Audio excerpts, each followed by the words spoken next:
Hi students, இந்த வீடியோல இங்கிலீஷ்ல adjective, adverb, pronoun and A and the எப்படி யூஸ் பண்றாங்கன்னு தமிழ் மூலியமா பார்க்க போறோம். அதுக்கு முன்னாடி இந்த வீடியோ சப்ஸ்கிரைப் பண்ணுங்க. இப்போ வாங்க பார்க்கலாம். அட்ஜெக்டிவ்னா a word used to describe or qualify nouns is known as an adjective. அதாவது பெயர் உரிச்சொல்லை தான் அட்ஜெக்டிவ்னு சொல்றாங்க. எக்ஸாம்பிள் பார்த்தீங்கன்னா Telugu is a regional language. இதுல ரீஜனல்ங்கிறது adjective. Deepa is a beautiful girl. Beautifulங்கிறது adjective. I read a historical novel. Historicalங்கிறது adjective. We are entitled to fundamental rights. Fundamentalங்கிறது adjective.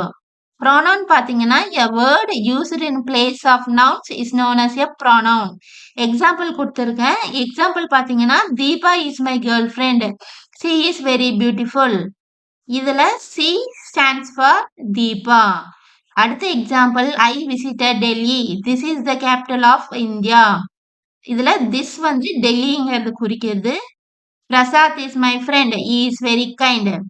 பிரசாத்ங்கிறது ஈங்கிறது ஸ்டாண்ட் ஃபார் பிரசாத். அட்வர்ப் பார்த்தீங்கன்னா a word used to modify a verb, an adjective or another adverb or a word used to explain how, where, when and why an action is performed is known as an adverb. அதாவது வினை உரிச்சொல்லை தான் adverbனு சொல்றோம். Example பார்த்தீங்கன்னா they lived happily. happyங்கிறது adverb. she speaks English quite well. quiteங்கிறது adverb. அப்புறம் பார்த்தீங்கன்னா a and the எதுலெல்லாம் use பண்றாங்கன்னா a fan, a pencil, a boy, a man.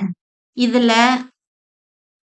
a என்பது மெய்யெழுத்து ஒலியில் தொடங்கும் வார்த்தைக்கு முன் இட்டு எழுத வேண்டும். அதாவது ஃபேன், பென்சில், பாய், மேன்ல எல்லாம் ஃபர்ஸ்ட் எழுத்து எஃப்னு வருது பாத்தீங்களா? அந்த ஃபர்ஸ்ட் எழுத்து மெய்யெழுத்தா இருக்கு. அந்த ஒலியில முன்னாடி மெய்யெழுத்து ஒலியில வர்றங்காட்டி அதுக்கு முன்னாடி ஏங்கிறது வந்திருக்கு.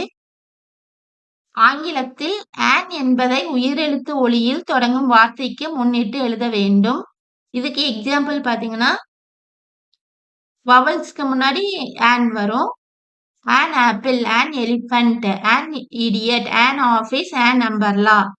மேலும் சில எக்ஸாம்பிள்ஸ் பார்க்கலாம். the lion roars, சிங்கம் கர்ஜிக்கிறது. a dog barks, ஒரு நாய் குரைக்கிறது. an eagle soars, ஒரு கழுகு உயர பறக்கிறது. the dogs bark, நாய்கள் குரைக்கின்றன.